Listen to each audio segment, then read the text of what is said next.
What is up, YouTube? My Cowboys family here, bringing you guys the latest update on our very own Dallas Cowboys. And of course, as always, thank you so much for joining us here tonight. Take a second to hit like, subscribe, hit that notification bell, follow us on all social media at My Cowboys Family, and hop in the Discord. Link for that's in the description box down below. Ooh, man, I'm ready. We're closing out this week.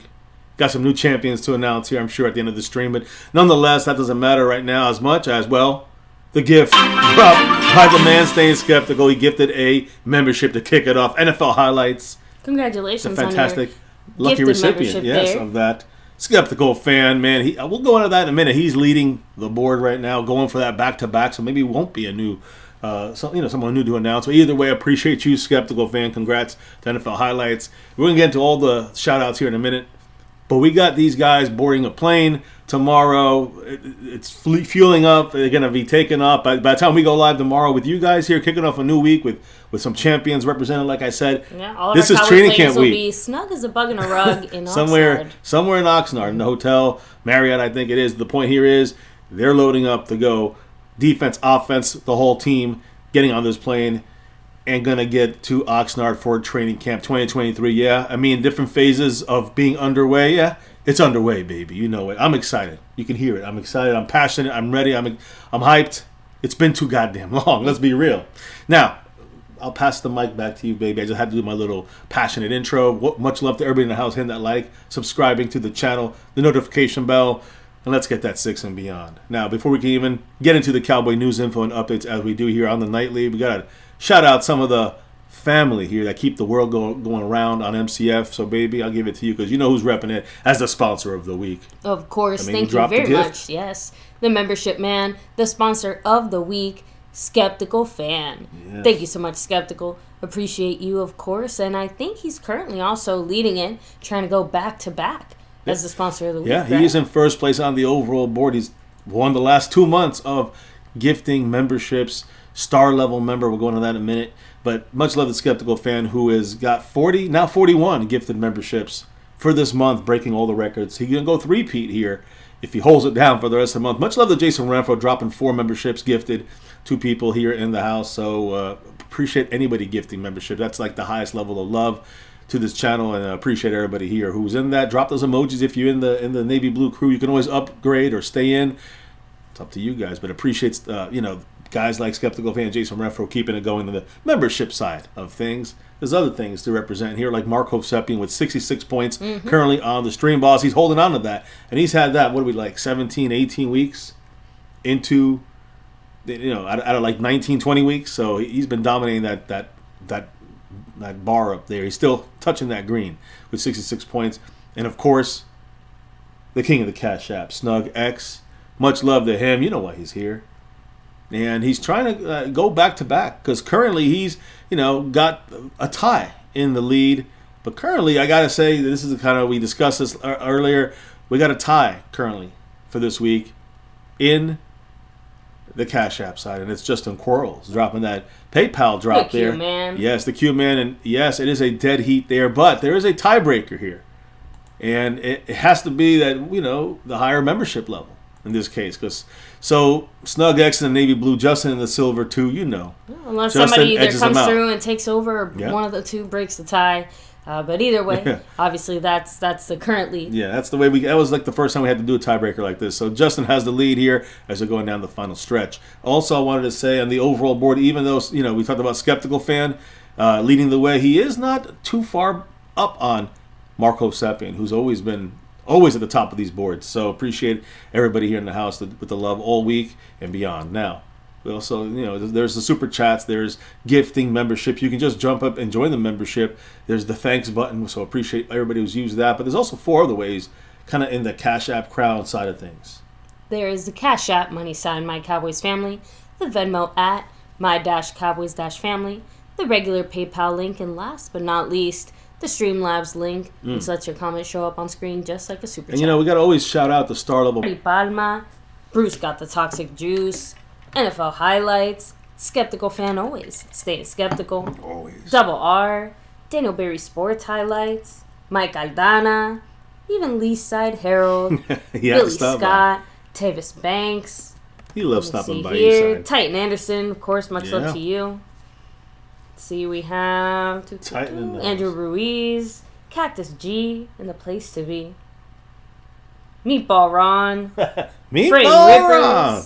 Voodoo. So I think, so far that's everybody here. So if you hop in, make sure to say hello and hi so we can give you your proper due, your proper shout out here. Yes, of course. And of course, Rolando Rodriguez from South Texas. He's always in the house with us here. And as you guys know, it's kind of, Sunday's going to be our game day reactions most of the time. Of course, sometimes it'll be Thursday, Monday here and there. Of course, in preseason, you'll get a Thursday stuck in. I think Thursday and Friday's in there. So we'll see how that goes. But, we try to make it at least a regular to say hello in person, not just our VTubers. It's us here, the family. And I'm here dressed for business as we're getting ready to kick off this 2023 training camp season. Are my business, Oh, yeah, it's all of our business. So, guys, button up, buckle up, and let's go. And let's rep that star and get that 6. That's what I'm hoping the Cowboys are doing.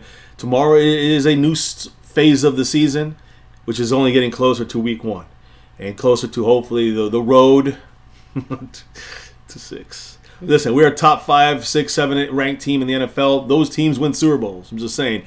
And we know how good we can be, this team. Coaching has been upgraded. The receivers been upgraded. Everything else has been kind of up except for the offensive line. But outside of that, guys, we have been, we're getting closer. This got to be it. It's got to be it. Got to stay healthy. Got to stay on that path. So anyways, much love to everybody hitting that like and subscribing and that notification bell. Let's get it going here, I guess, right? Mm-hmm. I did want to say one little last shout out here to Jason Renfro, who post-stream last night, like right after the stream ended, Jason Renfro dropped $1 holler. Thank you, Jason. Yes, go Cowboys. Appreciate you as always. He's still in the running there. I think he's 16 back to take over the Cash App side. So I just want to throw that out there in case Jason's watching. But appreciate him as well. We try never to forget, leave anybody out that's dropped any love or shouted out something. So appreciate you guys. Now, listen, real quick, if you guys didn't hear, I know Titan Anderson in the house, the Tennessee Oilers, now I guess you can say, they played in Tennessee under that name for 1 year. Originally, of course, they came from Houston, War Moon, Earl Campbell. So, they had the, Love Ya Blue over there. They moved to, cities from Houston, sorry, East Side, and then they went to Tennessee, and Tennessee Titans, that I think it was their second year, that was their name. But they're going back to their old school throwback helmet of the year they were basically the Tennessee Oilers. So technically it still fits. Some people are like, that's not really them. That's Houston's team. Technically, for 1 year, they were the Tennessee Oilers. So, yeah, that actually fits. So the Houston Oiler kind of, it's from 81 to 98, but I think it overlapped there. I mean, Titan Anderson probably in the house. He could probably drop more facts on this. But you guys should all know what that looks like. The Buccaneer creamsicle ones with the guy in the helmet, that's also getting brought back this year. The Patriots with the Patriot snapping guy, like the center, they're going to make an appearance, that helmet. The Seattle Seahawks, which I think that they just put that in for this year, I think to me that's the nicest helmet of them all. I know they have the Eagles went with their 76 to 95 version. So and again, I will give a little credit here to Titan Anderson, right? The Houston Oilers, the Tennessee Oilers, I guess. I did like the uniform. Yeah, nice. Yeah, love you blue. Love you blue, and it was No, I'm just saying, like it still reps nice Tennessee for their inaugural year, so it actually does make sense, I guess you can say, to use that. When Derrick Henry was in the unis the other day, today, and they were modeling it. It looks good. I'm not saying it doesn't look good, but to me, the Seattle Seahawks uniform with the throwback helmet, and that's I remember them. They started I think in '78 with the Saints and the Bucks. Was it? I don't know. The 2 or 3 teams came out at the same time. So to you, it's a little bit more like memorable. I remember. Yeah, I grew up with the Seahawks of that. Right. I remember the '80s and '90s Seahawks that looked like the helmet's going to look and the uniform's going to look. So that's just the way I remember it. Right. The Eagles they're going with that silver wing there, which is also what I remember growing up. The Oilers, of course, the Oilers, the Buccaneers. I mean, those. And I have to admit, I What's still your thought, baby? Think that the Oilers one is probably, to me, the most visually appealing. So definitely the not the Eagle one Patriots. is okay, but it just which one? It looks like a college team for some reason to me. Yeah, I think the Buccaneers one. The problem is that you can't really see the detail of the guy with the thing in his mouth and the whole thing, so it just looks like a pirate, like a guy wearing a feathered cap. So. Well, and again, it's more of the creamsicle outfit, the uniform. That you'll see that. I know. We know. I know it from growing up with that. I'm not like a creamsicle fan. And again, the Seattle one. That was fire. That was nice. It's not great. Really? I thought you looked at it yesterday. You liked it. Well, I think I saw the whole outfit together and it was nice. Okay, I'm looking at just the helmet. You don't like it. Ugly. Oh, the helmet's what I remember. Steve Largent, David Zorn, and I don't know. Yeah, Anyways, the helmet's ugly. Chris Warren, right? Look, I think I ended up playing with the Cowboys towards the end of his career. Either way,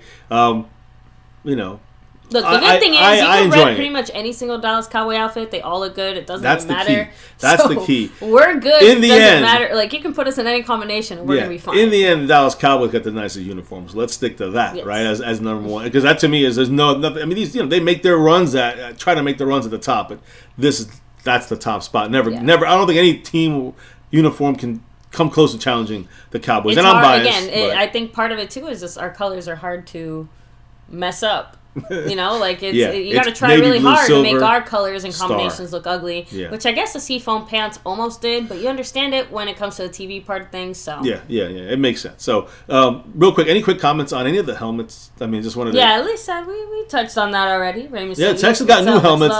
Those are alternates. Not that we're talking about throwbacks. I mean, they're too young to have throwback helmets. Right. You guys could have the Houston Oilers. That'd be kind of cool. The Tennessee Oilers versus the Houston Oilers uniforms. They're the same. That'd be funny as shit. You're gonna see a lot of interceptions. I'll watch a Houston Texan game on that. I guess one we're at home and one we're the away. Yeah, the light blue and the dark and the white. That's gonna be. They got to get that shit on. The Texans got to get that. I'll watch a Texan game once. One time. I'll watch that one Texan game. So the Tennessee Oilers versus the Houston Oilers. Oh, that'd be nice. That's pretty much it right now. All right, so let's get it rolling to running backs here, because the running backs did speak, and we talked about them having a Zoom call yesterday. Had kind of a bit of a running back meeting of the minds, so to speak. And their information has trickled out about this. About. What they discussed and how it went, kind of. Yeah, so again, was there a Tony Pollard there or whatever? Look, first and foremost, when it comes to NFL news, Dalvin Cook says he's willing to be patient about signing with a new team, which is really the translation of that as what? Probably has not any good enough offers that he wants to accept. Everyone's giving low ball in them or not paying that much for a running back. So that leads me into this Zoom call, which we know more about. The next step is really coordinating with the agents. They really couldn't come to any kind of last second agreement. Austin Eckler was there. It was led by him, of course. I'll give you the new names. They just came out a little while ago, all the running backs that were there. But basically, there's nowhere else to go for them. NFLPA, they cannot change the CBA anymore, right? They can't really do anything about that. I kind of mentioned that the other day. We're a very long time out from me being able to change the CBA in any meaningful way. Right. And so the agents were not part of this call, but they have to go and talk to their agents and other agents representing any players, I guess. Because and the concern was raised that agents are creating false expectations to the running backs. That's basically. So the agents are the ones telling them, hold out, you can get more money, you're going to get this. You're going to. I mean, the problem is that the agents are probably saying that based off of expectations on basically every other position outside of running back. Because realistically speaking, every other position outside of running back has seen the money go up. But you pointed it out. The average high cost of a running back, top tier running backs, were making $10 million a year.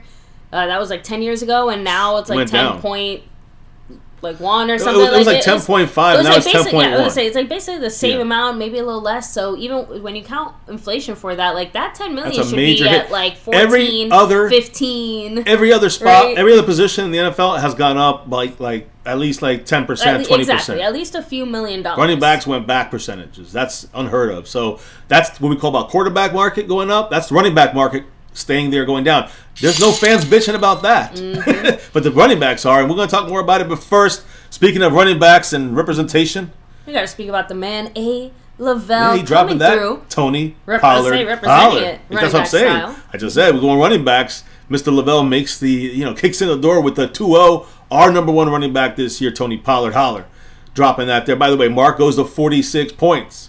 Now he's in danger zone here in the red. And A. Lavelle on the board. What did the man say here? Much love to a silver level member of OG in the silver level. What did he have to say, baby? He said, "What's up, MCF and MCW? Much love. What's good, everyone in the chat? Hope everyone's safe and healthy." Yes, sir. Hey, Zach Martin. Now, remember, Jerry was going to pick Manziel, and everyone fought him to pick Zach Martin? Let's go Cowboys, baby.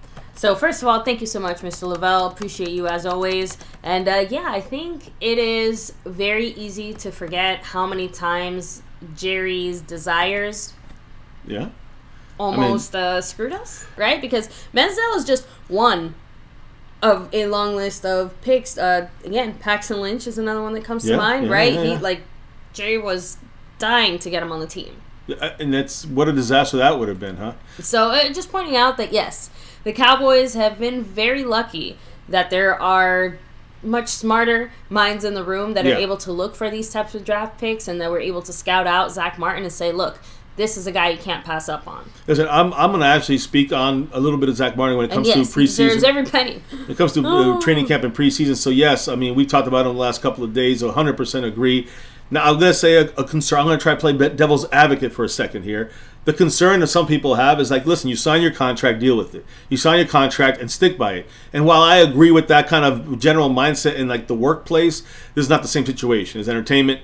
There's injury situations, right? That can hurt you. So can you also say that maybe expectations as well? Because most players that are longer term players like Zach Martin, they're not strangers to having their contracts restructured, right. And it's kind of that expectation that at certain points it will be. It's more the fact that when all these lists tumble out, and they have Zach Martin listed as a top guy here at this point of his career, he's going to strike right now, and he should. That's what a business guy does. The CBA, the contracts every one of these guys sign, people don't like this, but this is the facts. They have these clauses that you're allowed to hold out. You got to get $50,000 fines every day you miss training camp, but you're allowed to hold out for this reason to get more money if you are outproducing your contract. Just like if you're underproducing, okay, you still made you still signed a legal binding document, but in that document it says that owners can release you if you're not performing to what they like, or if they're just taking too much of the salary cap. You could be doing great, too much salary cap, business cut, and if it's not guaranteed, you lose money. That's the way the contracts are structured. So it's the same both ways. You can't get, nobody can get mad that Zach Martin is doing this. And I do agree in the end with A. Lavelle. And listen, we've been riding on a good deal with Zach Martin the last couple of years.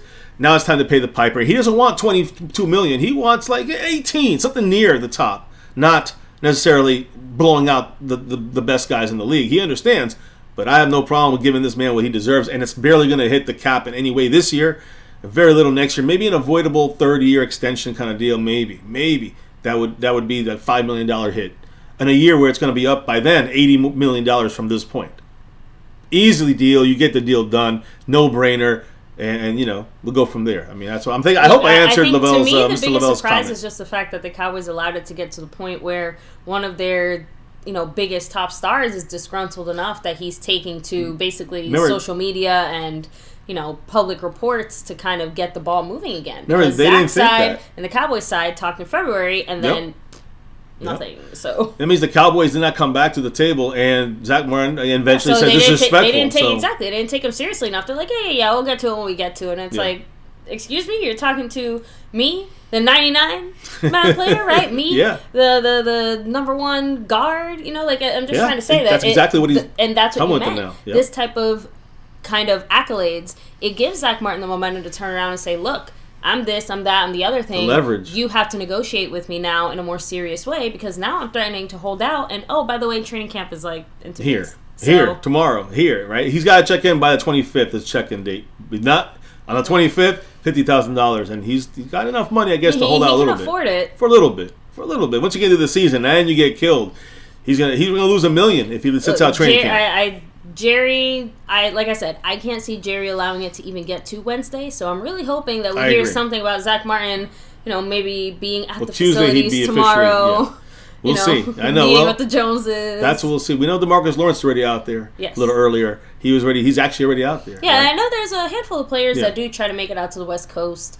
A day or two, a few days early, or make it like a family vacation too. I know we saw that a few years. Yeah, that's true.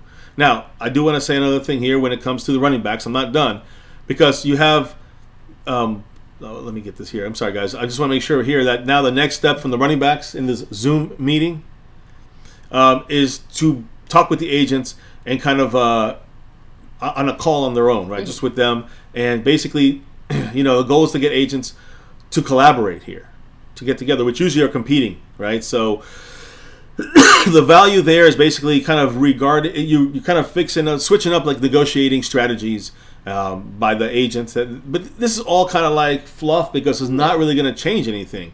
So again, teams that are going to benefit, they're trying to work with like maybe a higher tag possibility when it comes to the running back equation, different things like this.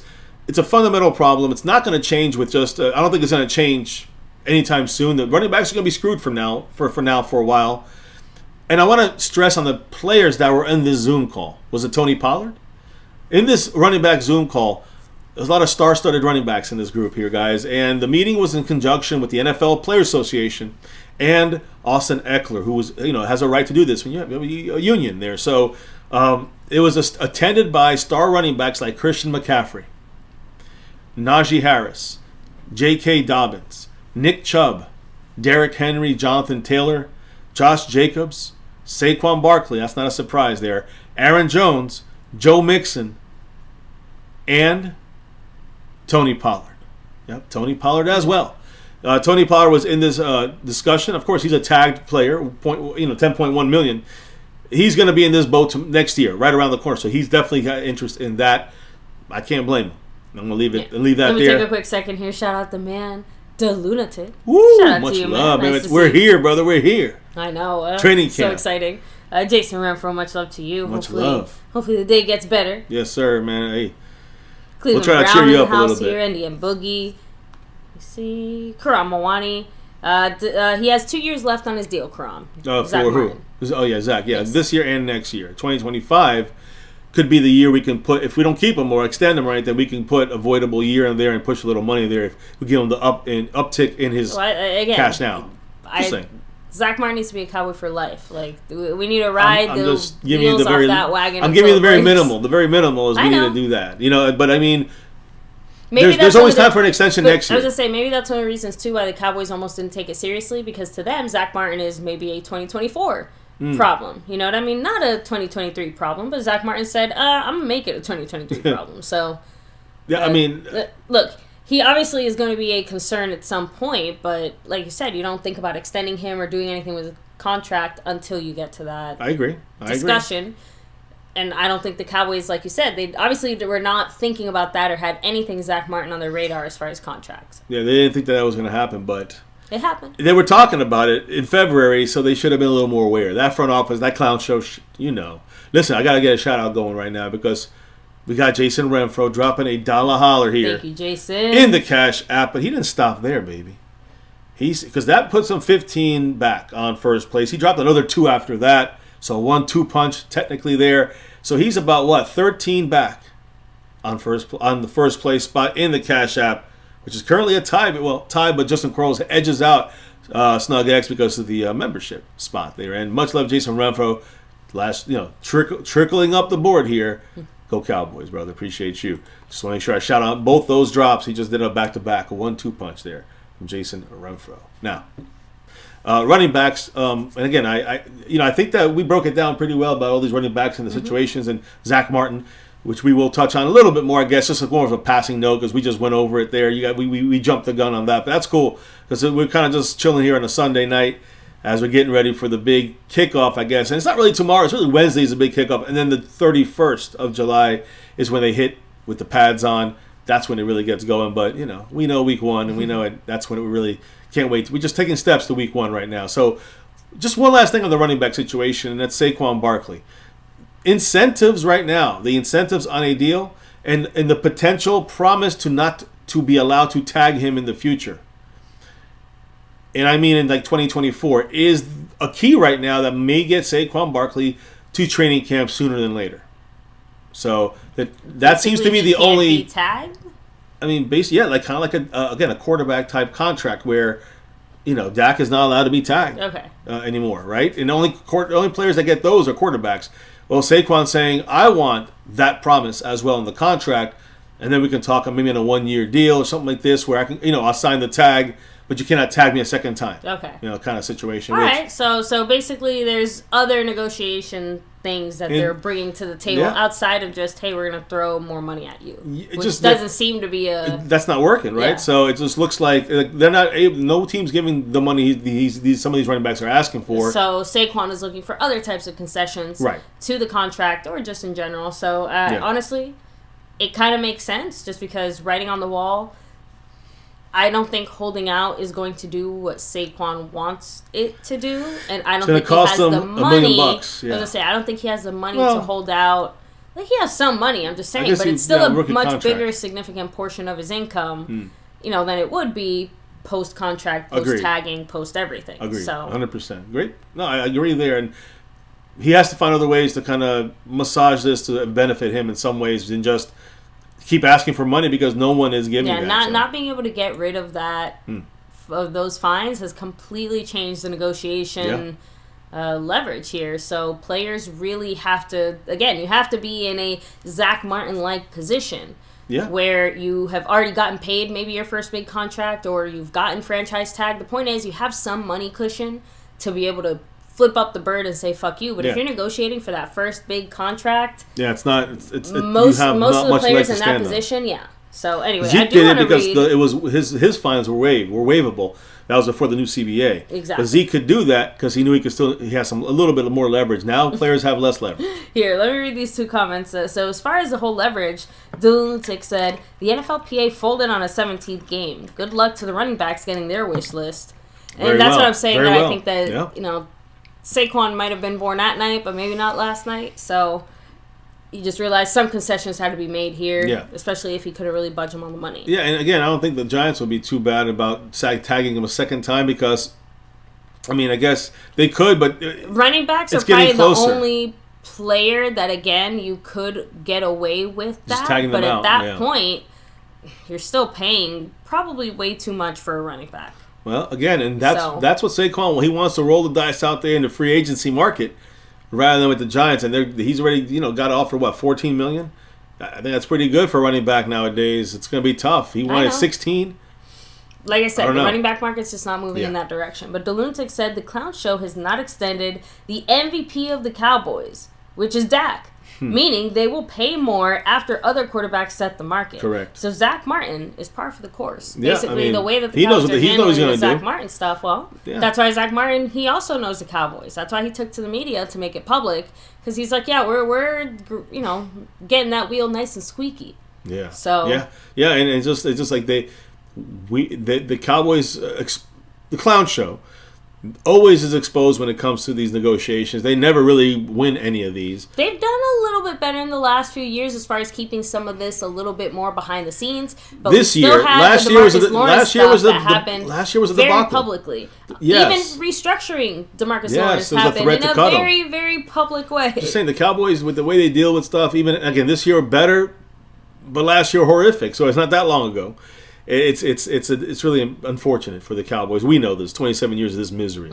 So look, is there any other comments, maybe? Cactus D said owners saw what happened with Zeke and the others and said they're not having any more. Exactly. Rachel Scotty said Dak should be thanking Zach Martin for all the career games he's protected him in. Exactly. And sure, but Dak is not the one holding the purse strings either. It's not Dak's fault that the front office hasn't. Again, we got to remember it is the market. Don't blame Dak. That's the quarterback market. That's the Joneses waiting too long. Like the Lunatic said, if the Cowboys are sure Dak's the guy for another 3-4 years, you better do it now. Yeah. If you do it later, it's going to cost you another $5 million a year, and the Dak haters are going to be like, you see? No, it's Jerry and Stephen Jones. Do you see? That's the question. Mike Ardana saying that Barkley's burning bridges with the Giants. Oh yeah, that's not going to be. I don't think there's any way he's going to be there long term, but he's gonna play for the Giants this year. I'm pretty sure about that, and I don't think he's going to sit out too long. So, anyway, back to you, baby. All right, so listen, other NFL quick news. Jimmy Garoppolo, you guys know the Raiders. They've been, kind of trying to see if he's going to pass the physical. Spent his offseason recovering from the foot injury. He did today pass his training camp physical. Right. Expected to begin training camp with his teammates. The Raiders did not place him on the PUP list. That's good news for them. The Raiders got themselves Garoppolo right now going. Now, the Bengals, this is interesting because the Bengals, 2 out of their 3 players that they placed on the active PUP list, the PUP list, are Cowboys, or were Cowboys. Offensive tackle Devin Cochran, not a Cowboy, but cornerback Chidobe Awuzie, and offensive tackle L. Collins. Both of them. Remember, they did pick them back up. So La'el Collins and Awuzie on the PUP list. Kind of, at least for La'el, it's kind of common for that. I think he's like the last 4 years he's started off on the PUP list. And then Chris Jones from the Chiefs. He's actually opting for a Zach Martin type old school holdout. Again, he's going to face a non-waivable fine of $50,000 a day, but he said it's in a very effective way for elite players to be able to create leverage than holding in there or faking an injury or something like this. So, again, Chris Jones said he just, look, I'm going to do it this way and put the pressure on them the way Zach Martin. He didn't say that, but I'm just saying I'm trying to explain the same way Zach Martin is doing, he's doing. These are star players in the trenches. These owners are going to pay, trust me. And it's the way it is. That's business, baby. That's business. So that's it on, I guess you can say, NFL news. Yeah. Let's get to some Cowboy-centric news here real quick, and that's CeeDee Lamb. Do you guys see that? Again, I don't have the video up. It's not really football, but CeeDee Lamb, guys, he was in Portland, Oregon, in the Nike World Headquarters. And he released a quick little, 50-second video about his new shoe he kind of designed or helped design. He said he might have a future in, after his playing career is over, a future in maybe, style and fashion. So he created his own shoes with Nike. These shoes are called the Ones. It's the Ones series, I guess, and he's doing this with other NFL athletes. So the Ones series is designed shoes by NFL athletes, and his concept is not. I don't really like the bedazzled Nike logo. I definitely don't like the what would you call his that? Idea is what would you call those the tassels? Yeah, I would not like that fringe and tassels. But there is a key thing I actually do like, and it basically has a zipper. It's hidden, but if you unzip it, it turns into a slide. Right? Yeah, so I actually have to admit it's a pretty cool idea. Even if the outside design is maybe not my personal style, if you took off the little fringe and the bedazzling, it just looks like a white regular Nike sneaker with a black trim ridge on it, and then it just turns into a slide, and the slides themselves actually look kind of cool and futuristic. So I actually was kind of a fan of it. I thought it was cool, and I do think it makes it. Except for the bedazzle and the tassels. Like I said, so I'm just saying, that's actually kind of a cool idea. So, maybe CeeDee Lamb's not too off on that. Yeah, we'll see. Maybe stick to football for now, though. Yeah, but I think by the time he gets there, he'll up his fashion game, I think. We'll see what happens. Yeah, so, let's save the shoe design for the retirement. If we got to throw in a little CeeDee Lamb, because we're not talking CeeDee Lamb today, because we know CeeDee Lamb's the receiver number 1 for this team. Forget the fucking fashion shit. So, we're talking about it's time for training camp, right? And as we're getting ready to go, training camp, you guys see our picture here, but let's also look at if you're coming into Oxnard, if you're the Cowboys, if you're in Oxnard or nearby, you're running through there. Guess what you're gonna see in the streets on the street lamps, street lights. You're gonna see this training camp 2023. You see Dak all over the place. You see Micah. That's why we got Micah and Dak on the front of this thumbnail. Keep that in mind. That's the offensive and defensive leaders of this team. So again, Oxnard, you're seeing the representation here of the Dallas Cowboys all throughout. Also, the issue in Oxnard. We talked about this in the past, right? Check out 4 different angles or 4 different views of what this actual. You see the top right. We had shown that one before. That was when it was being constructed, but it was way up higher than that. As you can see here from overhead at the bottom left, you can see here in the bottom right how high up it goes, blocks the other homes behind them. It's almost an invasion of privacy, et cetera, et cetera. You see from above here, you see the 5 homes that were affected by that in the bottom left picture.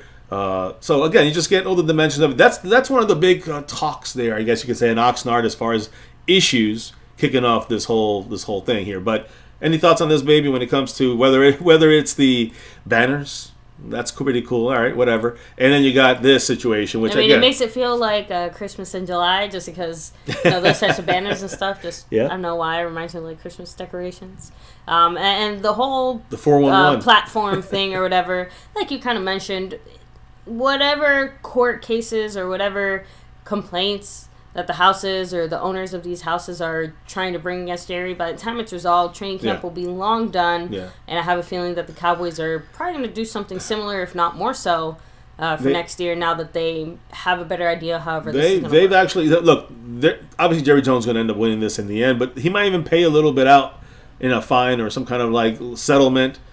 And then just do this next year. It's all legal, though. At most, they might tell him, hey, you got to move it up 6 inches. And then it's bam, somehow it's okay. Again, it wasn't agreed upon with the homeowners. It was agreed upon by the county. I don't know. It's tough. It sucks for these 5 homes, but they have to work around this. I mean, guess, unless the homeowners own that specific parcel of land, or it's somehow within the neighborhood, and the neighborhood has an HOA. Oh, they like do. blah, That's blah, what blah. I'm saying. But they paid for the mountains and the golf course. That's gone for 20 days. So, well, then that's their property to do it as they see fit. Then, if they rented it out. Oh, you mean the Cowboys? Yeah. The Cowboys. I'm talking about the people there. They're getting their views blocked, but it's all within the legal limits. But I'm sure the community makes money off of it because they have to pay to rent that space. Oh yeah, of course. So, yeah. Anyway, that's all been agreed to by the county, but the homeowners are mad about it. Listen, I hope it gets resolved. But Jerry, at the very least, probably small payoff, and that'll be that for this year. We'll see what happens next year. Congrats to all the people who, are going to be in that little VIP section during training camp. Yeah, that is and again, if you guys didn't know, that is a VIP training, a VIP. You pay money, you get to stand in that area there above, and you get to see the field a lot better from that angle. Probably some good filming views as well on there. So for some, it may be worth it. So either way, it's some people are gonna have some great views, but unfortunately, 5 homes will not. Unfortunately for them. So 24 hours before, it was earlier today. 24 hours before training camp, and another video. I gotta say it again. Look at this here. Micah Parsons. He's hungry. The hungry lion. 24 hours for the Cowboys reported to training camp, and this was Thursday, of course.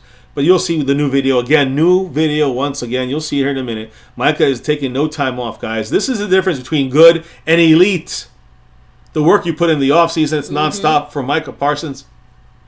There is no doubt in my mind he's going to have a dominant season. Knock on wood, he stays healthy. But all this training and work he's put in is to make sure he does not get injured. And he's got the 250 bulk there when you saw him doing those chin-ups. I mean, the speed here to burst, to go in there. Watch this. When he comes in at the quarterback, this speed here, it's like a acceleration burst. Boom. I mean, he's got the speed. He's got the talent. He didn't lose anything at 250. Still very nimble, as you can see here with the footwork exercises. And, I love that Micah we talked about it yesterday, his competitive fire is incredible. Now, some new video clips you'll see now of him working today. Today, guys, Micah ain't done. He's still working. He said, let me do some more. Yeah, I mean, he was doing, this was, I think, from yesterday. Either way, this is Micah Parsons nonstop. This was from today, nonstop. I mean, he's putting those feet back, pushing up at the end. I mean, he's giving it all. Listen, there's no one going to stop Micah Parsons. Still working on the footwork, 250. I mean, come on. Everyone in the league that's not in the Cowboys is scared as hell of Micah Parsons and the domination he's bringing. Great to see it. Hell yeah. So again, guys, I love to say it, see it, and we're ready for this thing. We're ready for training camp. I know Micah is. So, hey, now when it comes to training camp, we're gonna get into this here, guys, real quick. It's gonna be a quicker stream than I thought. As we ready to crown some champions here soon, but I do want to. Let me see. Okay, no, I do want to say that there's going to be a couple of players that are going to definitely be kind of electrifying, new faces that are going to be kind of electrifying in camp this training camp time here, starting really on the field Wednesday, hitting on the 31st. But they'll be checking in tomorrow, guys. Hotel, motel, and then the 25th on Tuesday there'll be physicals be checked in, and that's when Zach Martin would start getting fined $50,000 a year if he's not there on Tuesday. Tomorrow they're going to be just checking into the hotel. Now, one of those guys is going to be electrifying for the Cowboys. It's a new face that you haven't seen out there, whether it's training camp or in the season. I think more in the regular season. But I think you're going to see a lot of highlights from him right here on MCF on what Brandon Cooks does out there. Yeah, Brandon Cooks, guys, he's ready to go. Brandon Cooks is number 3 out there. Keep that in mind. And he's working hard. So as we watch this video, and I'll probably click it in and out a little bit, but I do want to say a couple of things about a guy like Brandon Cooks, who right now, maybe some people on the Cowboys fan base don't even know much about him. He'll be a guy that I think you'll see improve his stock, so to speak. Again, guys, 5 months since they traded for Brandon Cooks, and there's some people out there that don't think he's going to impact the Cowboys offense. Are you kidding me? He's going to be extremely impactful for the Cowboy offense. He's a walking 1,000-yard machine. All right, this guy does the 1,000-yard thing 6 out of 9 years right now with 4 different teams. He produces wherever he goes. All right. Oh, wow, this is not working today. But he produces wherever he goes, and again, when he's matched up now with Dak Prescott, he's got CeeDee Lamb and Michael Gallup there. I mean, to me, he's a guy you're going to definitely, have him producing as a new face out there. I think above and beyond. I don't want to say Noah Brown, but I mean that's literally what we got to talk about here. I mean Noah Brown compared to Brandon Cooks is like night and day, guys. They're both receivers. That's about all you can say. Again, yeah, you know what I mean. Yeah. Like as far as like they're in completely different categories as far as talent. So real quick, let me go ahead and shout out Cactus D said he'll get his 1,000. So I think in Dallas he has a shot. The thing is that we have other guys that also, I know, but and again. Knock on wood here. I'm not wishing injuries on anyone. I'm just saying that there's no way for us to sit here and assume what kind of scenarios might present themselves or like, hey, he might get more opportunities. Maybe he gets less than we're expecting, right? But overall, there's definitely the potential to hopefully get maybe a little bit more. Listen, I in this offense, I think there's no doubt. He goes wherever he goes, he produces, guys. He's the fastest wide receiver on our team. And if we scored 30 points a game last year with Kellen Moore's predictable offense, Noah Brown on the field, Dennis Houston started for us last year. This is an upgrade, guys. You know what I mean? This is an upgrade right here when it comes to a Brandon Cooks without any question in my mind. Major way, too. Major way. So, again, you replace Noah Brown and Houston with someone like Brandon Cooks and a much more healthier Michael Gallup. We got something special, guys. So, again, if we can avoid the injury and all that stuff, I think that, Gallup back for an entire offseason after the injury. Dak over there, again, putting up 30 points a game in his career. The worst year of his career last year for Dak. Still putting up 30 points a game in the offense. Now you're adding Brandon Cooks and I think a better scheme from McCarthy. Guys, sky's the limit here. Brandon Cooks, the new face, one of the new faces. It's going to show out here in training camp and in the clips and videos you're going to see out there. I see the man staying skeptical, dropping that $2 holler. That's right. Thank you so much, Skeptical fan. What did the great Skeptical man have to say? He gave a big thumbs up and a Go Cowboys. Go Cowboys, you know it. He also reminded everybody, hit the like with a big old thumbs up.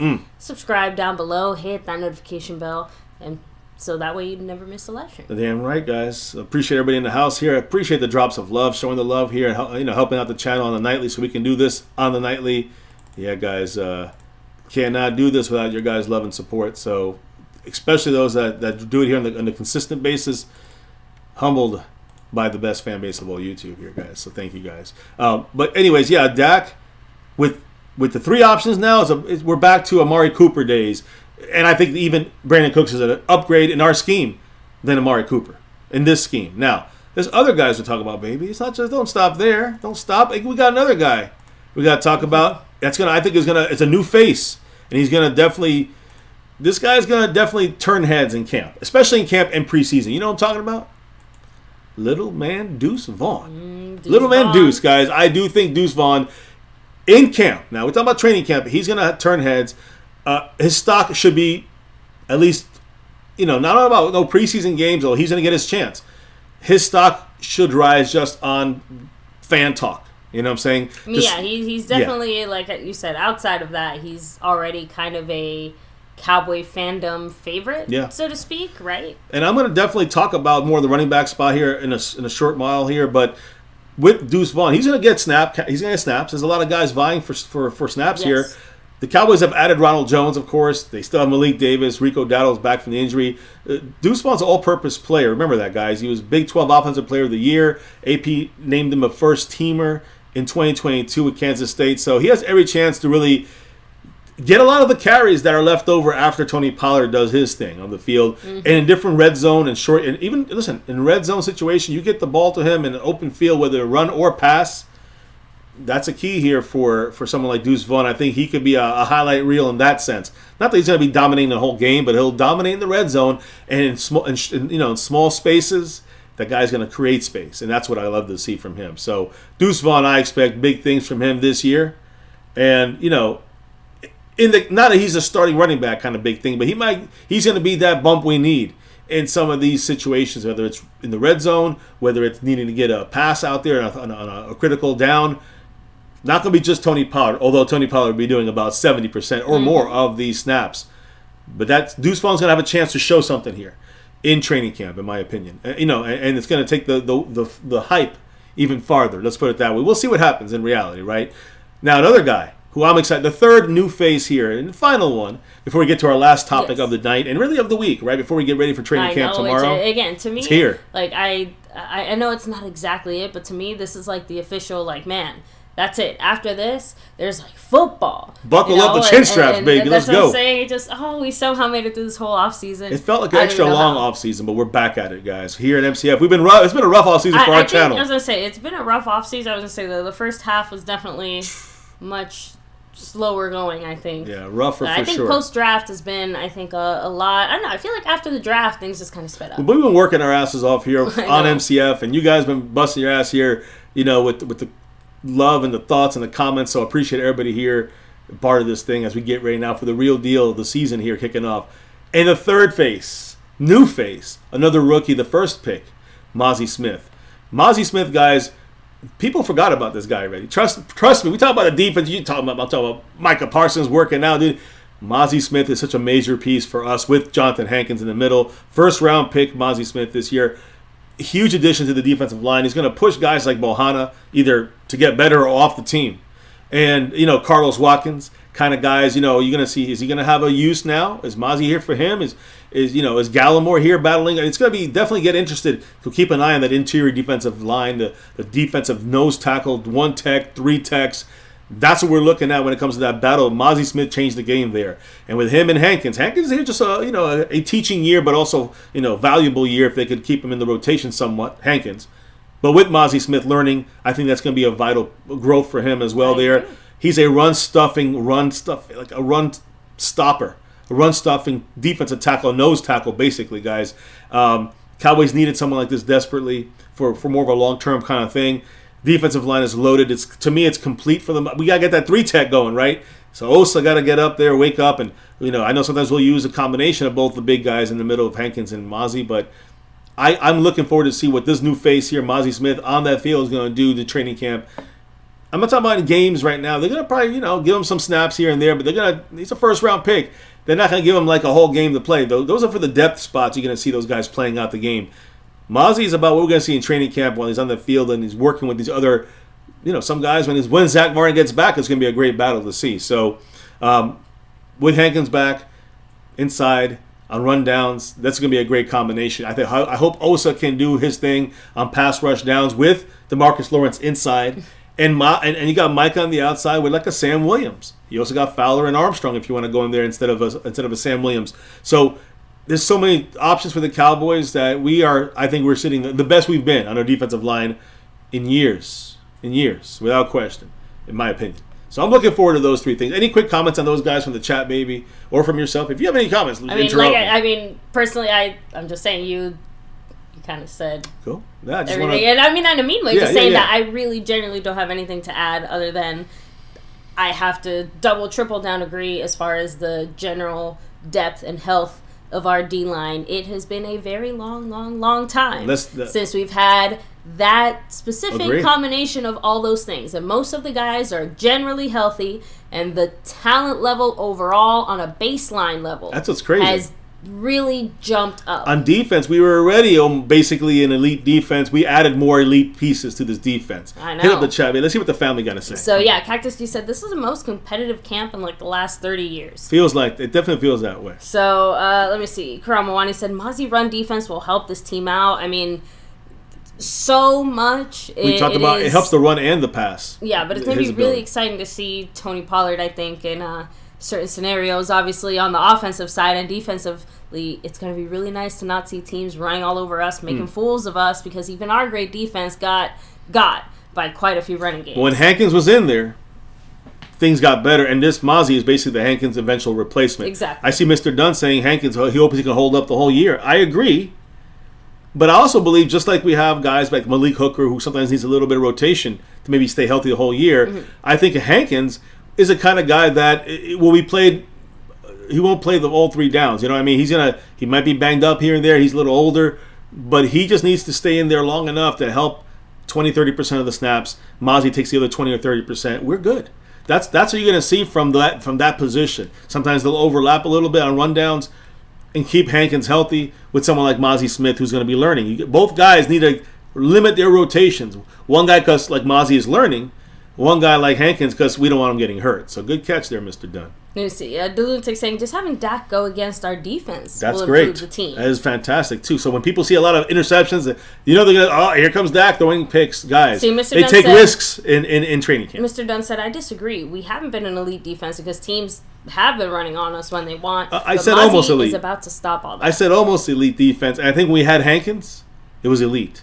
Look at last year. Look at the stats. Mike Dunn said, I'm still surprised we actually drafted a defensive tackle. We loaded up on some safeties that Dan Quinn made work. We didn't never look at that stuff in the past with this front office. Now it's happening. Dan Quinn, thank you. It's happening with an interior guy. And it shows in Hankins last year. You see that move in October. It made a difference to the defense, to our defense when it came to run stop. You can see that because the linebackers were kept clean consistently when Hankins was healthy and in there and playing over 50% of the snaps. These are facts.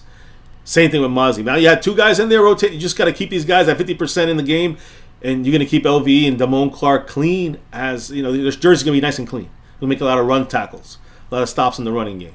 Richard Scotty said, I just hope he can get some damn good production out of Cooks and he doesn't disappear like Tavon Austin. No way. A guy we traded for. Yeah, different. A different kind of guy, in my opinion. Tavon Austin never really was able to escape the injury issue. Cooks has been, I don't want to jinx it, but he was 89% of the time he's played in his games in his career. Kind of rolling it back a little bit more as far as deuce. Mike Aldana said, Cowboys are dropping a deuce on other teams. Hopefully in the red zone, bang, bang, out there in the backfield in space. Asmodeus, much love. Let's get Mr. Dunn said, Deuce can catch passes, very effective part of his game. Yes. Cactus G said, Deuce is wicked quick. Because he's so small, it makes trying to catch him That's the thing, harder. guys. You think about him, okay, well, you go down and run the ball, but if you run him around trees, big trees in the offensive line, they're going to get lost. He's going to be able to kind of squirt through some yardage there, even in the red zone where there's not much space. He'll find it. Now, the other thing, Deuce Vaughn catching a pass out of the backfield, unless they some kind of weird zone to stop Deuce Vaughn, which is not going to happen at the beginning of the year, he's going to be one-on-one with a linebacker most of the time. Guys, that's a fucking 10-yard gain. So I say, let's use him at the backfield. Put him in space. He will destroy whoever's in front of him, even cornerbacks and safeties. But a linebacker, please. Dude's going to kill him out there. If we use him right, a weapon. Now, he's going to start over Pollard? Hell no. Is he a fucking full-time guy? Hell no. Said Overshown's going to be electric. Again, he's a guy I hope is out there. We haven't heard much from him after rookie training camp. But I do agree. I think that he will be a guy that maybe next year will be a guy that kind of makes more of an impact on the defense. But he will his role will depend on what happens with other guys and, of course, injuries, unfortunately. I think Jabril Cox is the guy to watch, fighting with Overshown for that third linebacker spot. And the final comment here I'll read before we move on to the next thing. Cactus G said, if we can force offenses to abandon the run, then it's over. That is the ultimate key you want, right? Every team would use our weak run game in the past. And again, it got better, but it's still weak overall. They exploited that. Correct. We had absolute fucking nobodies running circles around us at certain points. We had quarterbacks that can't even running circles around it. Like it did get to an embarrassing point. And yes, our defense ultimately was able to come through or generally find ways to stop it and continue to be successful and stuff, just because, like you said, points wise, we still did not allow that many points. Right. But it still doesn't mean that a team did not drive basically all the way down the field to end up either settling for a field goal or actually getting a touchdown. It still happened one too many damn times. Yeah, we kept breaking down on some important parts on the run game mainly. So the fact that it was consistent throughout the year, and that was the better version of what had happened the year before. Yeah, and the year before that. So which was horrible. So yes, as that trajectory continues to move up, our expectations will too. But for right now, man, just stopping the run sounds good to me. No matter what we were last year at stopping the run, we're definitely better now. We got Hankins back, which when he was playing, we were fantastic at stopping the run. Mm-hmm. And you have Mozzie in there, one or the other or both. We will be much, much better. We might not be elite at stopping the run. We're going to be damn good, though. And that with an elite pass rush defense, forget about it, guys. This is it. Because our back end is good. Pass rush is fantastic. If we stop the run, what are you going to do? You'll be lucky to get 10 points on us on a consistent level, any team. The best offenses. It'd be very difficult to score on us. Mm-hmm. So, going into training camp now, I'll take Mozzie out of here. I was going to say one last thing, actually. Yeah, go ahead. Take a second to hit like. subscribe, hit that notification bell. You guys can follow us on all social media at MyCowboysFamily. Yeah. Hop into the Discord as well. Link for that is in the description box down below. And, of course, huge shout-out to everybody currently representing on these boards. Yes. Because there's going to be some new champions crowned here It in might- just a it few may be, minutes, yeah. moments maybe. The sponsor of the week. Yes. And the membership man, Skeptical Fan. Thank Much you, love. of course. Mark Hovsepian, bossing that stream around with 44 I say points. Robert So Newhouse. he's in the danger zone there. Yeah, definitely. And, of course, trickling Snug down. X representing as the Cash App King. Yes. And the leaders right now, Snug X tied, but really the tiebreaker goes to Justin Quarles because he's a Q-Man. silver level member. Yeah, so Q-Man in the house, appreciate you. And the overall board currently led by Skeptical Fan. He added a little bit more today. I think he's at like 17 or 18 point lead over Mark Hovsepian. So we shall see what happens, guys, as we trickle in. We might have 2 new winners here representing the boards. We'll see what. Well, no, I'm sorry. Skeptical will be repeating if he holds it down. So good luck. We'll see. We're on the last topic of the night, and it's going to be a quickie here, kind of quickie, quick long one. How's that? So we're going to talk about I think general questions that we want to ask and see, and what are we looking for? What are we watching when we're looking at OXNARD here, right? Going to training camp. So again, when I look at this, I look at guys like Mike McCarthy. I start off there.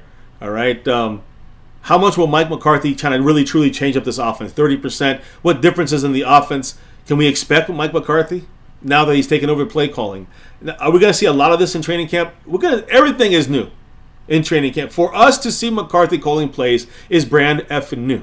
So that is already something we're watching, right? The offense is going to prioritize ball control through quick passes and slant routes by the receivers and the running backs, maybe even Ferguson at tight end. But do you guys understand? Do you hear the words that are coming out of my mouth? This is what I expect to see in training camp from McCarthy. I expect to see ball control mind, which I know a lot of us love, but you think ball control running the ball. No. Ball control with passes, but quick passes, with 2 or 3 reads for Dak at most. Quick passes to slant routes by receivers and running backs like Deuce Vaughn out of the backfield. Correct? Correct. So we got Landlord from Wakanda saying $2 holler, and he wants to express yourself. What did he say, baby? He said, the Eagles are the Adam 22 of the NFL. I know you know. Yeah, also, fuck Philly. Fuck Philly. And yes, we do know who Adam 22 is. Just always. That Thank you chick so that much, he's Lila banged. from Wakanda. Wait, I'll stop talking there. I mean, Save that for the she was talking. at night or something. She was talking about. Yeah, I'll stop there. But thank you, Landlord. Appreciate the love, the support there. Shout out to everybody who has dropped the love tonight so far. So let me go ahead and kind of touch on. I'm up in the board for you guys. Just want to touch on a few of the comments here. Asmodi said the Cowboys steel curtain coming to a stadium near you. Oh yeah, and I would say steel curtain. I'll say the Doomsday 2.0, 3.0, whatever you guys. I don't know. We got 2.0, 3.0 because to me Doomsday was the 70s. I guess we could say the 90s was this. Let's get the 3.0 in here, guys. That's what I'm saying. I got Landlord up on there on the board. Much love to you. And yes, we do know who that. I know who that is. I don't know if you know who that is, baby. Adam 22. I actually do not. Well, there you go. Hey, look, I'm up on you on the social media world of things. Anyways, just going back to this one last time. By the way, Mark with 42 points on the stream box. He's a pedophile. Awesome. I didn't know that part, but I did know he was talking about some kind of. I know he got mad about some show he was on with some guy was talking about how he banged her. This porn star girl. I don't want to get into this. It was a weird clip I saw somewhere on Twitter. Okay. So, just saying, I don't even know. Adam 22 is some tattooed wacko. That's all I know. Okay.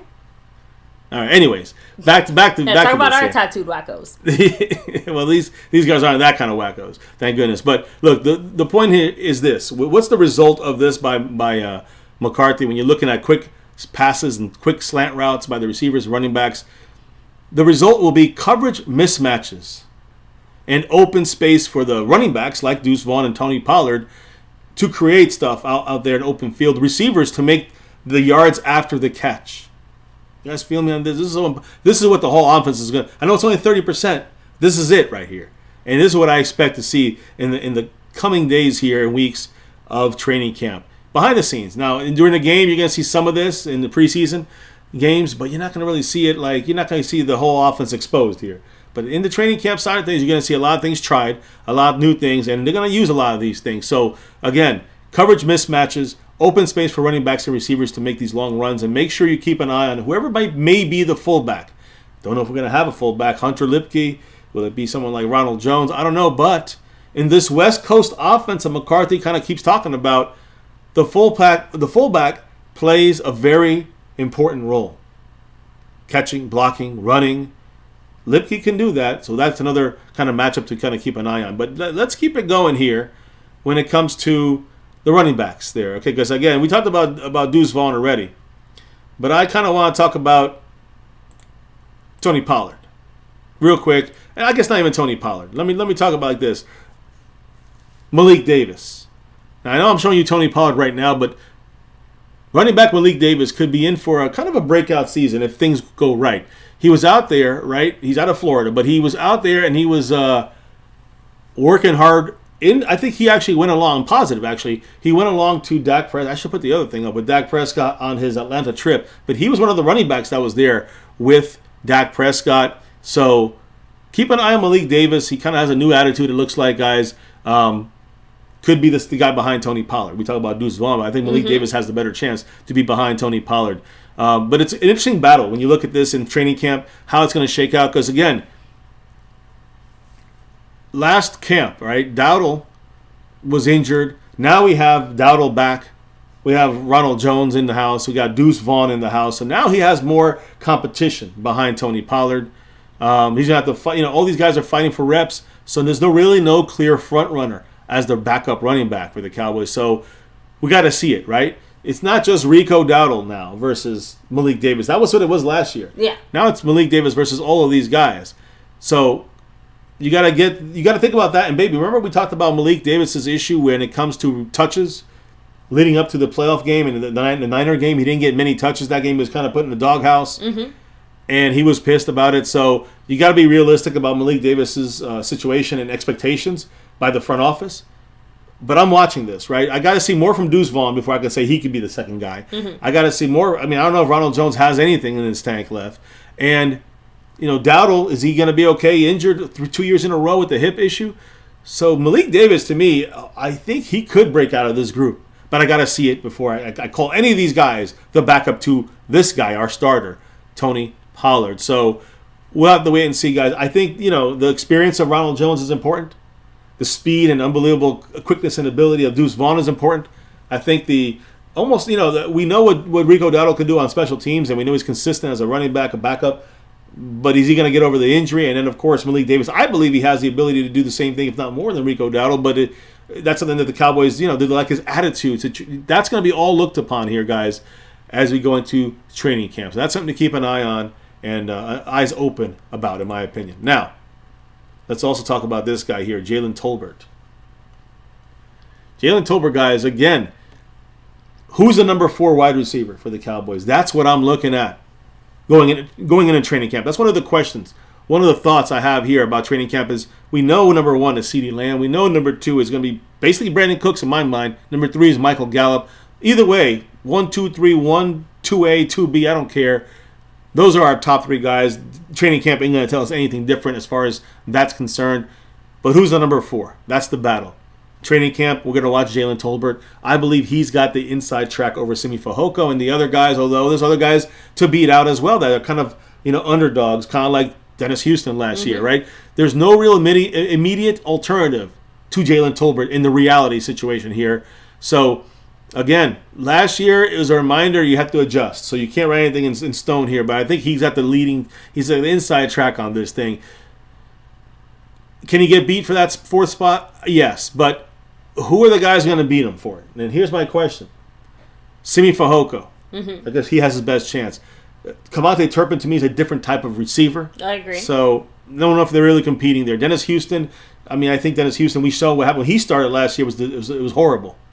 D'Antonio Drummond, practice squad. Jalen Brooks, a 7th-round pick. Jalen Moreno-Cropper, I think, is the other guy that has a shot. I think him, Simi Fehoko, Cavante Turpin, those are the top 3 other guys after number 4, Jalen Tolbert, in my mind. And those are the guys kind of fighting it out to see who gets those 3 remaining spots between those 4 guys. That's right now before training, but that's why we got to watch who's taking that 4th spot. And that's why I'm talking about Jalen Tolbert. So again, just throwing it out there, guys. I think he has the inside track, something to watch for. Simi Fehoko versus Jalen Tolbert. Now, are there other options out there? Because again, Tolbert, it feels like he's the guy that's kind of maybe has the edge over all those names I just mentioned. But then that's why I said, who's the 5th guy? Who's the 6th guy? Is it going to be Simi Fehoko? Is he going to be able to beat out Cropper? Is Turpin going to make this team? I'm sure he will. A returner, but he's going to be their 6th kind of wild card receiver. We'll see.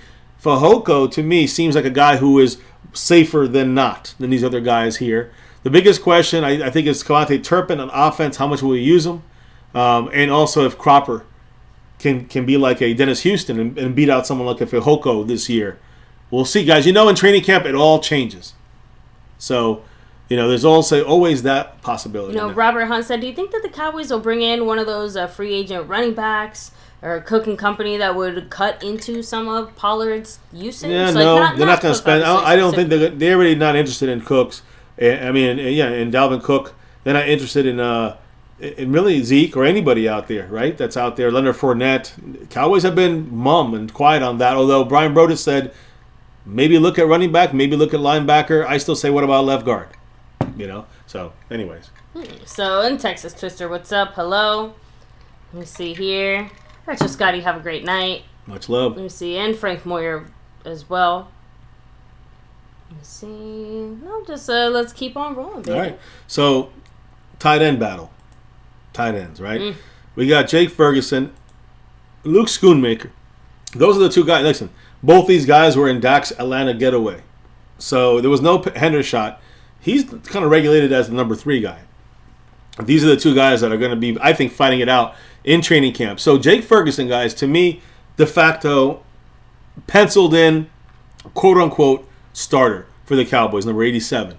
Starting tight end for him. But again, to totally run away with it, we got to see something happen in training camp. I mean, I think we all agree on that. Of course. For him to say, I am definitely definitive the number 1 guy, he's got to show us this in training camp. All right? And again, I think it has to be, like you said, like significant in some way. He had, again, huge high upside. Last year, Kittle talking about he's one of the new guys that he believes in. But it's a small sample size from last season. So we're not sold yet. We're just not sold yet on Ferguson. We got to see it. I mean, high upside, not sold yet. So, 2nd round pick, Luke Schoonmaker, number 86, comes in. Now, he had that walking boot. We kind of go, here come plantar fasciitis. But he was full blast at Dak's weekend in Atlanta. So he was good to go there. He was doing his thing. So, again, to me, Luke Schoonmaker was not drafted 2nd round to just be the backup. He's going to make a move at this thing as well. So, to me, without a left guard solution, this is a little more, which would be a little more obvious if we had we got a left guard in there, we can sneak him in there as a backup or a future starter. We know that situation is set. But this tight end spot is more up for grabs. Ferguson probably makes the most sense right now because of seniority, experience. Even with only 22 targets to Jake Ferguson last season. So Ferguson's going to probably get the first shot. He's going to get he's going to be the quote-unquote starter kicking off camp. But as we know, guys, Schoonmaker is going to crack into first-team reps. That's what I'm watching going forward in training camp. Who's going to get more reps by the time training camp is coming to an end? Ferguson or Schoonmaker? If Schoonmaker stays healthy, there's a chance you can see him, maybe taking maybe he won't be the starter, but he'll end up taking more of the snaps. Yeah. So something that I think we got to watch in training camp when it comes to both those guys. Now, Stephen White said, "How's his foot?" Yeah, he again full blast at the Atlanta get together with Dak in those passing routes. Okay, so no, just making sure. So far, again, if he gets hurt during camp, well, I can't talk about that. That sucks. But when we look at the next important spot on this thing, it's going to come to that offensive line. And I'm going to put up here Terrence Steele's video. You're going to see his progression. This was like a month ago. And as the video keeps going, you're going to see him. Well, let me take them away. You're going to see him progressing. Here he got, this was like right after his brace was taken off, and you can see one leg's a lot bigger than the other. The left leg's a lot bigger than the right leg, but that evens out in the next. Stop it. The way he's moving them both, you can see he's not like the mobility is much more on one side than the other. Yeah, so you're gonna see that, but now look at this. The next video, his legs kind of evened out in size, looking a lot better. There's gonna be one more after this, guys, where he's bouncing back and forth. He's still working with offensive line masterminds and Duke Manyweather, but that's one of the big questions of camp is this offensive line. This entire offensive line, guys. I'm talking about these 3 tackles here: Terrence Steele, Tyler Smith, and 73, and Tyron Smith. Now, guys, who's going to grab that left? Who's going to not grab, but who's going to end up starting at left guard? This is a talking point we've talked about here for months and months and months. Yep. And now we're going to see on this training camp some real conclusions by the front office about and the coaches. What is going to be the plan going forward? What's going to be the answer to the depth, to the rotation of this offensive line? So when you look at this, the different paths, you can look at this, baby. It really is so many questions. Listen, I'm going to go through real quick, but Tyler Smith at left guard is great. What happens when Tyron Smith gets hurt? When Tyron Smith gets hurt, Tyler Smith goes to left tackle, or does let's go jump in there at left tackle? Matt Farniok or Chuma Udoga. Will these guys be playing left guard in this situation? If Tyler Smith is playing left tackle and Tyron is hurt, who goes in that left? That's my biggest fear. Who fills that spot? My fear when I hear Matt Farniok and Chuma Udoga, I get nervous because Farniok has shown not much, and Chuma Udoga is more of a tackle. That's dangerous right there. I know we also got let's go trying it out in ball at left guard. That worries me even more so sometimes. So Terrence Steele, you see him here. They're saying they might put him at left guard. I don't buy that for a second. But then who's playing left? Who's playing right tackle? Probably Tyron Smith. What about it when he gets hurt? We're going to move him back out. We got left guard issue again. Josh Ball at left guard, and that I think is the biggest joke of them all. That seems to be like just a last ditch effort to, kind of get some usage out of, see what Josh Ball can do. You got Awesome Richards that we just drafted. TJ Bass, an undrafted guy at left guard. I mean, are we going to trust a rookie, a mid-round rookie, and an undrafted rookie to be the left guard when one of these guys gets hurt? When Terrence Steele can't get back for week 1. When Tyron Smith gets his yearly injuries.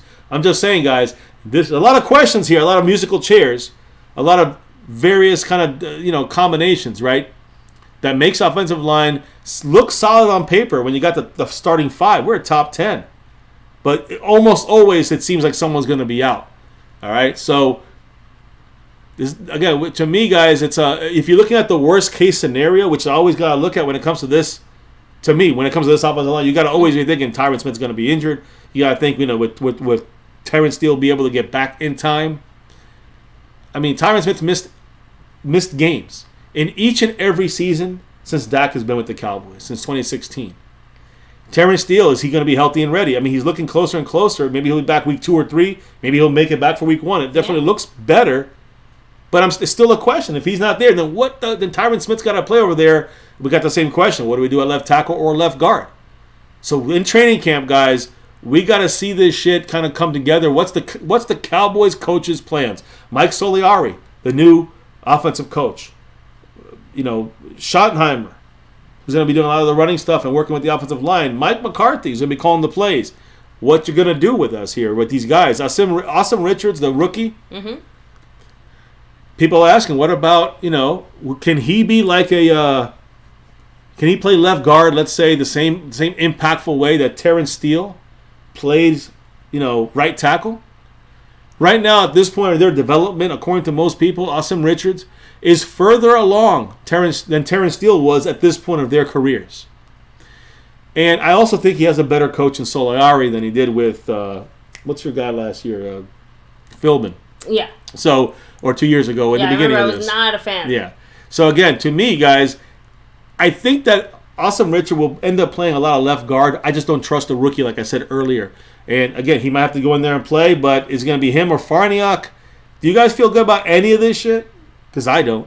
So again, still feels like it leaves me with more questions than answers and more I don't know, more concerns. Well, right? Also, like, these again, types of things are supposed to help us feel better about our situation, even if there's a talent drop, not worse. I mean, people try to hype it up, say Austin Richards is going to be playing better because he's beside better players. Am I rolling the dice with that for this year? Because that's the case. We're going to shoot ourselves in the foot. And now, of course... It feels like a tall order. I mean, when that happened in 2020, we risked all that kind of stuff. It was 2020, and we had a disaster offensive line with all these young guys that could not cut it at all. You know, Zach Martin is another issue, right?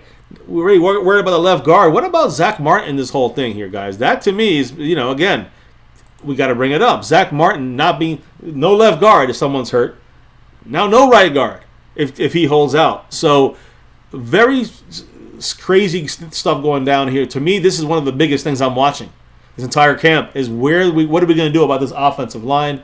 I'm hoping we're going to bring in somebody in the next week or two to maybe, give us an advantage to as compared to the current guys we have. But I just have a feeling that Jerry Jones, clown show style, is going to say we have great guys. We're going to roll with our guys. Our depth is the best I've seen in years.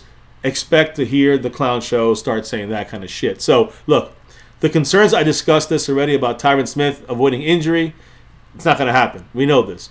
Tyler Smith, left side player, left guard, left tackle. Then who plays the other spot when Tyron Smith is hurt? And what about Zach Martin, right? If this is a long situation, we're fucked.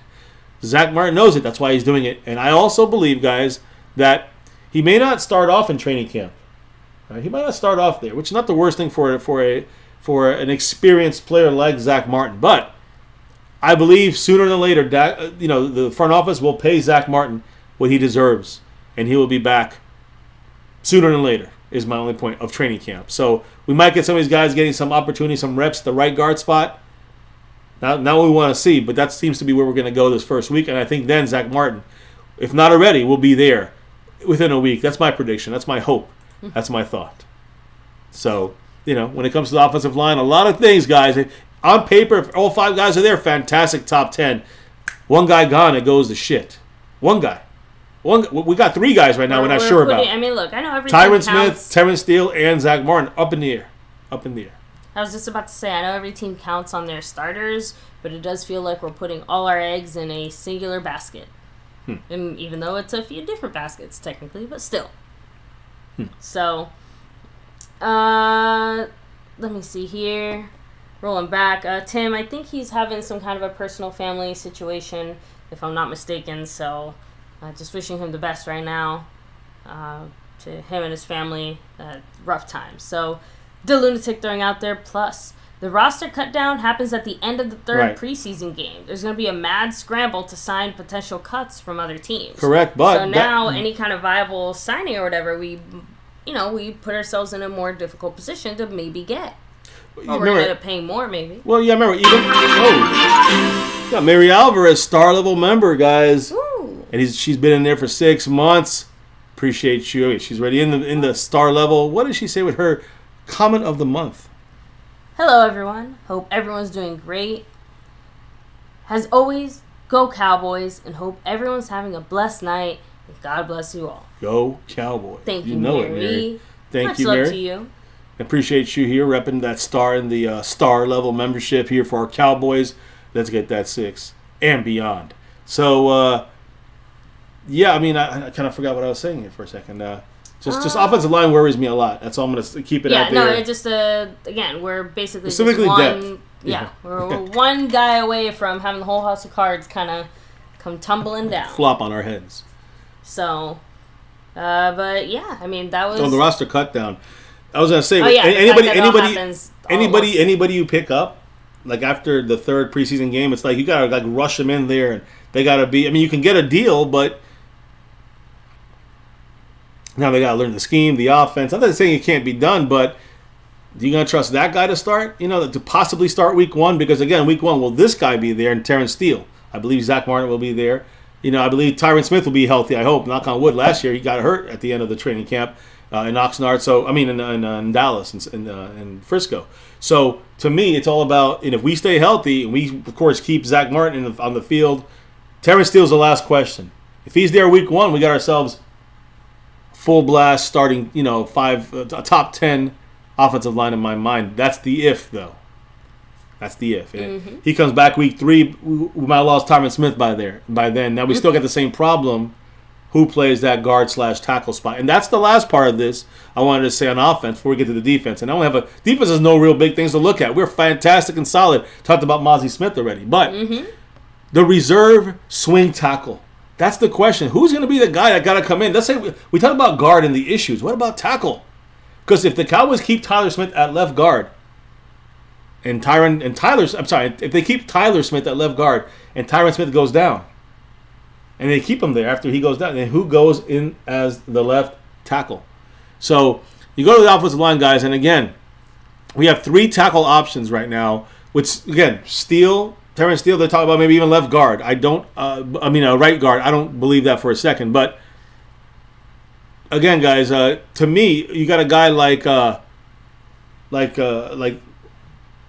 Weletsko is your best chance right now. Inside, we talked about what's his name, Jalen Tolbert, the inside track for number 4 for the 4th receiver spot. I think Matt Weletsko is in that same spot there as the inside track to that swing tackle, the very important swing tackle spot.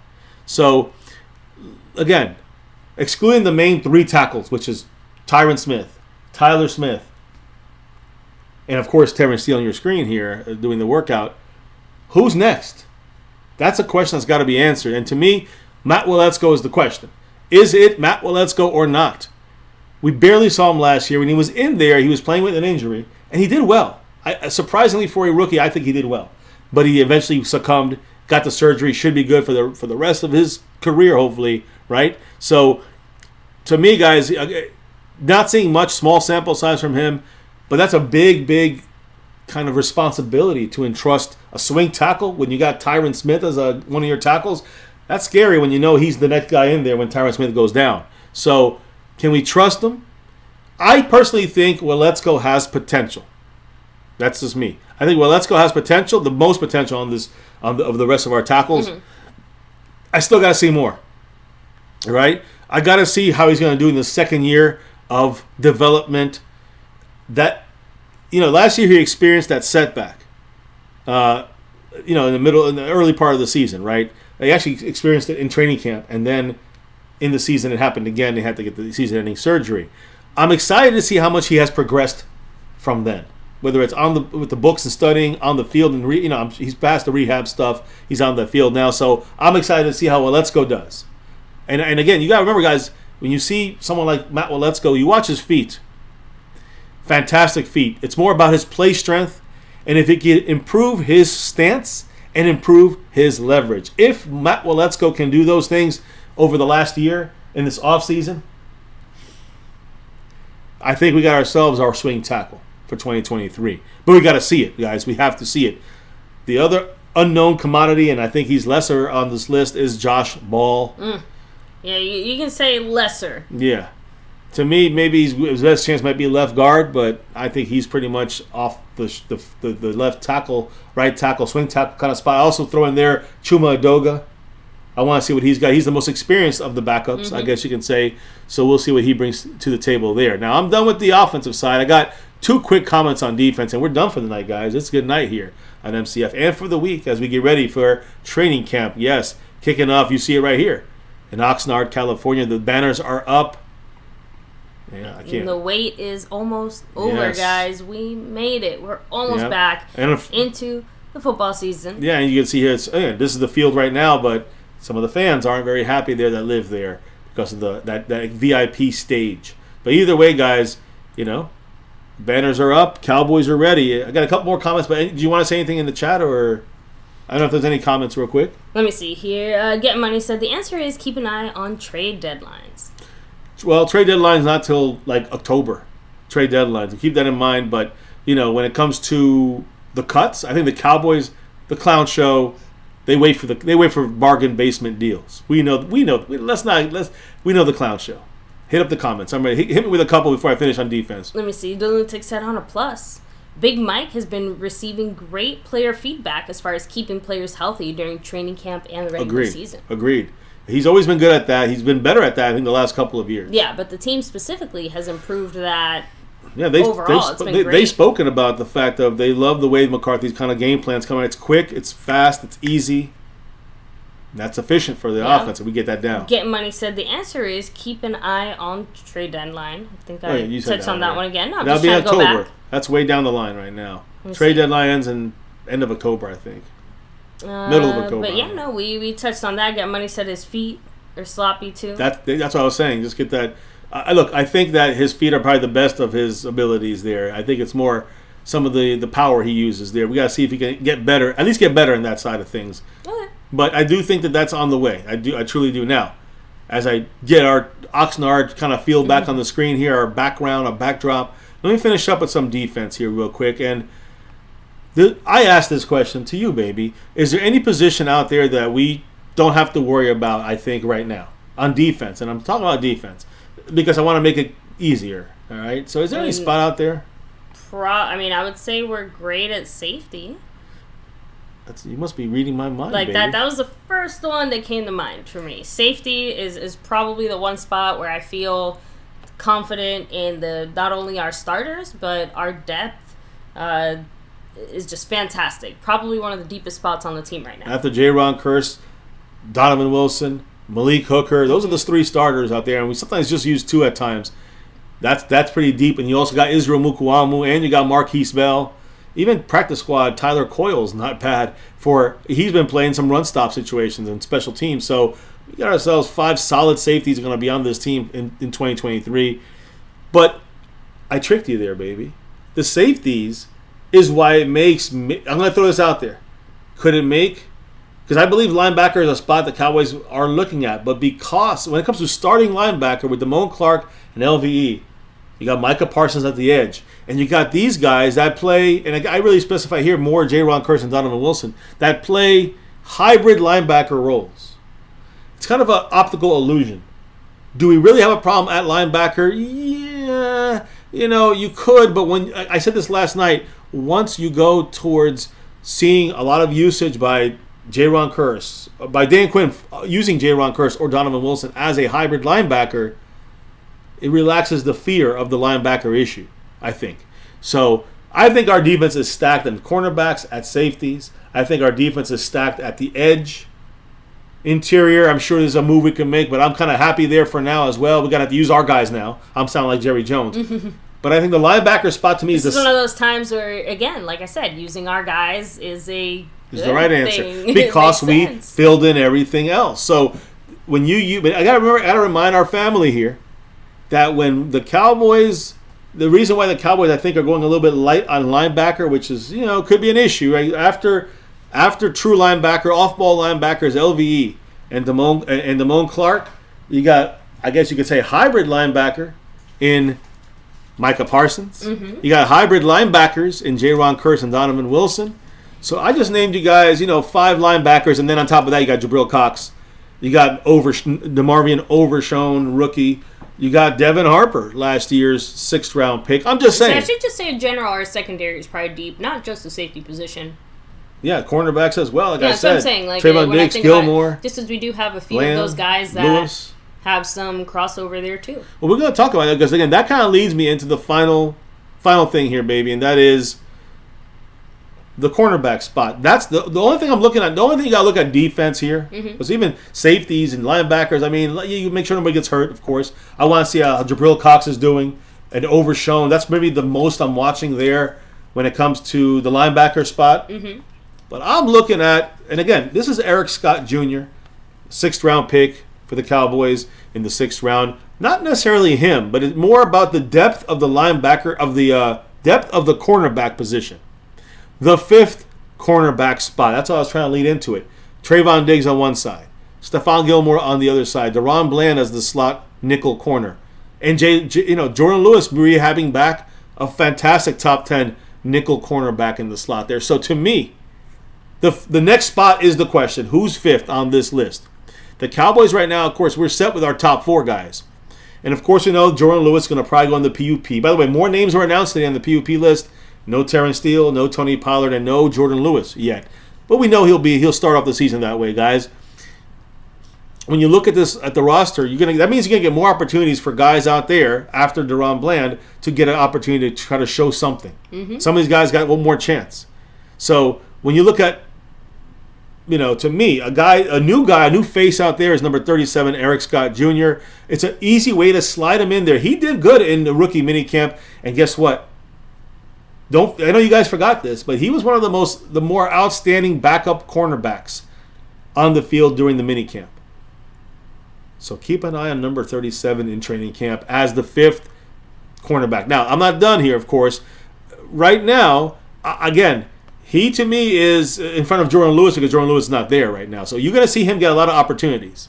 Eric, is he the only guy left, though? Hell no, guys. You got Kelvin Joseph, who needs to come out and come around. His 2nd-round pick. This entering his 3rd year now. Will he maybe be working at safety? Will he be more of a slot kind of guy? They've been trying him like that in minicamp. I'm watching Kelvin Joseph and what he's going to do to be challenged by number 37 here, Eric Scott Jr. What about Nahshon Wright?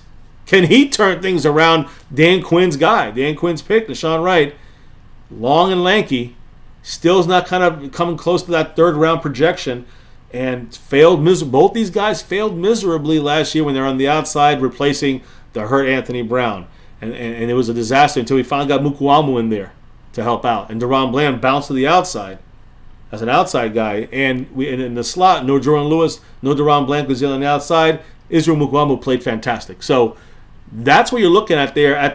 This battle, we might go light at cornerback because Mukuamu can play safety and cornerback. So keep that in mind when it comes to this training camp. It's going to be very important.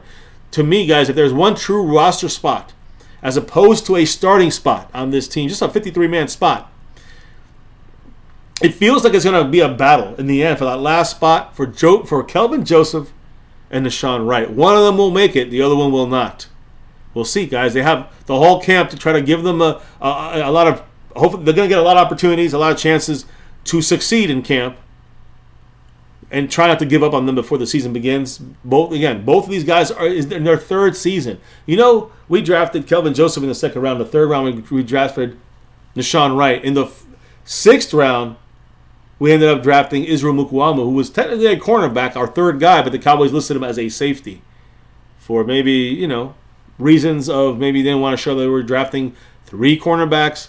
But he still played safety most of the time in Dallas the last 2 years. Last year, towards the end, he played the slot cornerback spot, and he was fantastic at it. Played a lot more in the playoffs, and Dan Quinn likes him. So, when we're looking at depth, Mukuamu was in that mix at cornerback, but you also got Eric Scott Jr. Outside of the 2 guys we know from the draft from 3 years ago with Kelvin Joseph and Nahshon Wright, they're on the bubble for sure.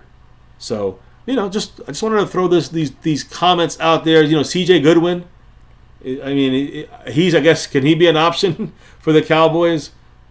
I don't know. Again, maybe, I don't know if you're thinking that again. C.J. Goodwin exists, well, not him, but he exists here because, next to his name, we know that he's special teams. I was going to say, we always found a use for him, so it's not like it would be... But he's not a defensive, cornerback that we can trust and count on. No, we never really used him in that way outside of, a one-time emergency situation for, a handful Marinelli used him. Yeah, Marinelli used him, I think, a couple of times there for I think we'd be better off trying to find someone who could give us something, unless Dan Quinn all of a sudden plans on changing his mind in that regard, right? I'm sure Dan Quinn did a couple tweaks. I'm guaranteeing you Dan Quinn knows exactly what he wants on that field. And Eric Scott Jr. is one of his picks as well. So you're replacing Nahshon Wright with someone like Eric Scott Jr. It's a very big and real possibility. We're going to find all this out? We're going to find all this out in Training Camp 2023, which officially kicks off tomorrow for the players arriving at their hotel on the 25th Tuesday. Zach Martin's not there. That's when they start finding you when you check in and do your physical. And, of course, on the 25th, they're on that field, shells and shorts, meaning helmets and shorts only, so no pads. But it starts then. They start doing the walkthroughs and stuff on Wednesday. And then on the 31st, the pads are on, the hitting starts. Let's go, Cowboys. I'm ready for this shit. I know you guys. Are you guys ready for this? Because I know I am. Born ready. Give me those last comments before you rock out of here. Of course. About to announce some of the winners here. Again, Marco Seppian, 41 points on the Stream Boss. Sponsor of the week, Skeptical Fan. Looking like he's going to go back-to-back. Congrats, brother. Like our 90s Cowboy Skeptical Fan. I know he's been off that board for a little bit. It looks like he's going to rock it back-to-back right now. I think he's up 17 over Mark Hovsepian right now.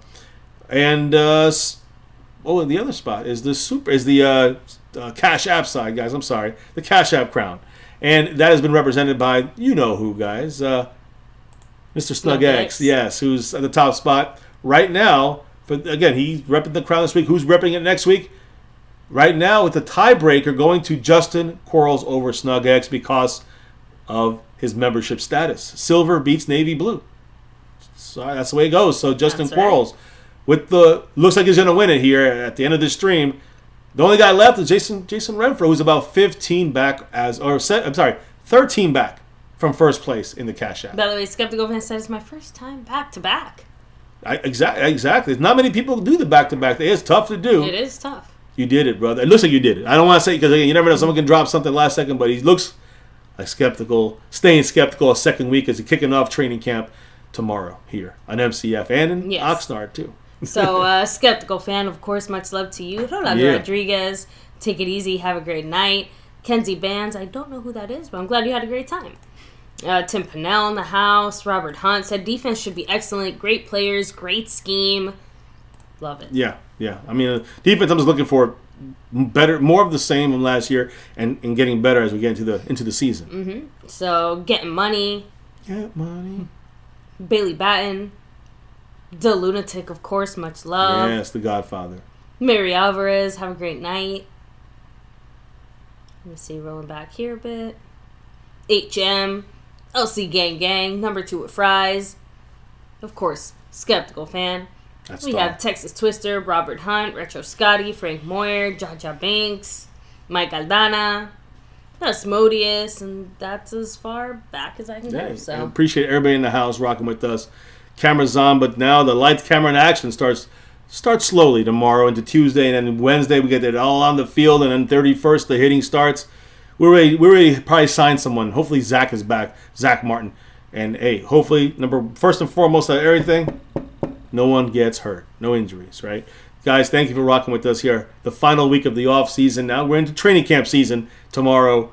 And we'll be probably doing a quickie tomorrow because it's going to be crazy as we get to Wednesday, Thursday, and it's going to get crazy. So we're going to do little quickies here on Monday and Tuesday. We'll talk about the check-ins, the arrival. We'll have some videos, so make sure you stay tuned here. We're going to have a barrage of videos coming for you guys here, so leave your comments on those. Hit the like on all those videos on this live stream. And if you guys are watching this for the first time out there, somewhere out there, subscribe to the channel. Keep growing at 23,000 and beyond. That's right. So, yeah, guys, I want to make sure maybe you remind everybody, why do we do this here each and every day and night on My Cowboys Family? This little spot on YouTube for 6+ years. Why? It's that navy blue, that silver too. Yeah, you know it, baby. And that star over everything. Hell yeah, guys. Navy blue, silver, and star. Remember this: win, lose, or draw, good, bad, or ugly. Here on this channel, we're always repping this star over everything. 6 years plus here, into our 7th year on YouTube, on MCF, on My Cowboys Family. And never, ever forget the number one thing here, now, and forever, as always, Go Cowboys! Let's get that 6 and beyond. Thank you for rocking and dropping the knowledge in the chat all night long. All night. I'm going to get hit on that one, baby. I'm going to get a copyright violation for singing. No, trust me. They're not going to mistake me with Lionel Richie. Thank you all for dropping the knowledge in the chat all night long. Thank you all for truly dropping the love from above. I know we had Mr. A. Lavelle tonight. Jason Renfro with a trickle in there in the Cash App. A couple of there. Skeptical Fan with the gifting of the membership, Landlord from Wakanda. Everybody here, guys, truly can't do this thing without you guys. Congrats to the new winners, by the way. Sponsor of the weeks. Well, that stayed the same. Skeptical Fan is still Skeptical Fan, back-to-back like our 90s Cowboys. Mark still holds 41 points in the Stream Boss. Cash App King. Snug X gives that crown over. The Q-Man, Justin Quarles. Appreciate you as well. Everybody in the house, thank you for rocking it with us. And, baby, before we can clock out, drop out of here for the night, the last dropout before the the new season, you can say, I guess, begins. And the off season is officially kind of done. Thank goodness, right? What do we got to do here, baby, before we drop out of here for the night? We got to drop the beat. Yeah. Beat's been dropped. It's a wrap here. The off season, it's a wrap here. Tomorrow, training camp. I'm ready. I'm excited. You guys? Can't wait, guys. This is the best. This is the best time of the year, almost, right? Say Christmas in July. Except that Super Bowl, that pre-Super Bowl night when your team is in the Super Bowl, when the Cowboys. I can't wait to experience that together again, guys. Thank you again for rocking with us. Another Cowboys chat in the books. So hit that like, subscribe, notification bell. Remind those Eagle fans, 5 is always greater than 1. Always. And of course, here on this Cowboys chat, be safe. Cowboys land in Oxnard. Tomorrow, check in and let's get rolling with the goal, with the plan, with the demand of getting that Super Bowl and that 6 and beyond. I'm ready. Micah's ready. Dak's ready. Are you guys ready? We're ready here in MCF. It's about that navy blue, that silver too, that star where everything. Never, ever forget the number one thing right here in this channel. Thank you all who rep it here with us. The love, the support, the comments in the chat, the back and forth, the likes, the subscribes, everything. Appreciate every single one of you guys. Stay safe. Hope you guys had a great weekend. Get ready now. It all gets going here. Tomorrow, training camp kickoff. And stay safe. Have a great night. Peace out. Peace. And never, ever forget. Go Cowboys!